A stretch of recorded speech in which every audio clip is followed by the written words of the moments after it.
Le 7-10 Listen anywhere. وحده من سوريا. sur France Inter. Et c'est géopolitique. Pierre Aski, bonjour. Bonjour Nicolas. Pierre, vous revenez sur les massacres qui se sont déroulés en Syrie.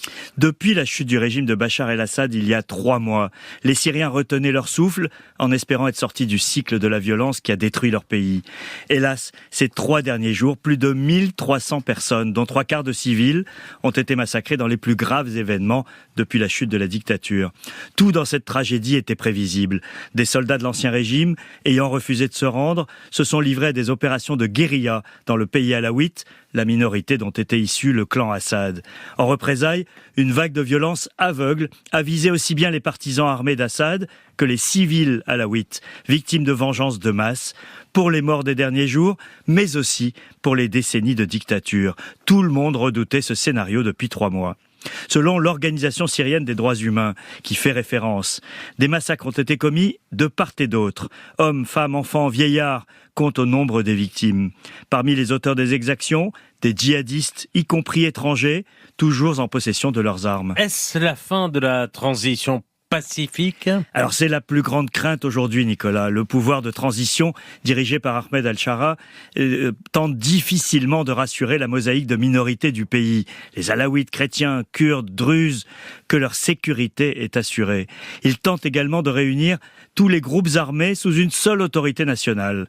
Sur ces 2 points cruciaux, la confiance est désormais à 0. Ahmed al-Shara s'est employé à rassurer dans un discours à la nation. Ce qui se passe dans le pays, a-t-il dit, ce sont des défis qui étaient prévisibles. Nous devons préserver l'unité nationale, la paix civile autant que possible et, si Dieu le veut, nous serons capables de vivre ensemble dans ce pays, a déclaré l'ancien djihadiste devenu homme d'État.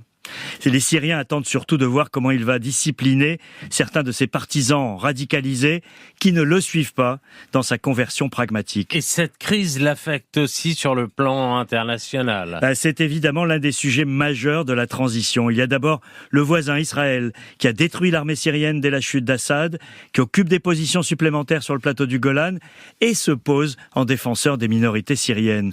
Israël voit d'un mauvais œil l'avancée de l'influence turque auprès de Damas, après les positions très dures qu'Ankara a prises au sujet de Gaza. Et il y a la Russie, qui négocie toujours le sort de ses bases navales et aériennes en Syrie, justement dans la région où ont éclaté les troubles. Paradoxe ultime, Israël préférerait avoir la Russie plutôt que la Turquie à sa frontière. Les massacres affectent également la levée des sanctions qui pèsent toujours sur la Syrie, qui n'a pas les moyens de sa reconstruction. Un premier allègement est menacé de ne pas être suivi d'autres si le pouvoir de Damas ne parvient pas à empêcher la violence de s'étendre.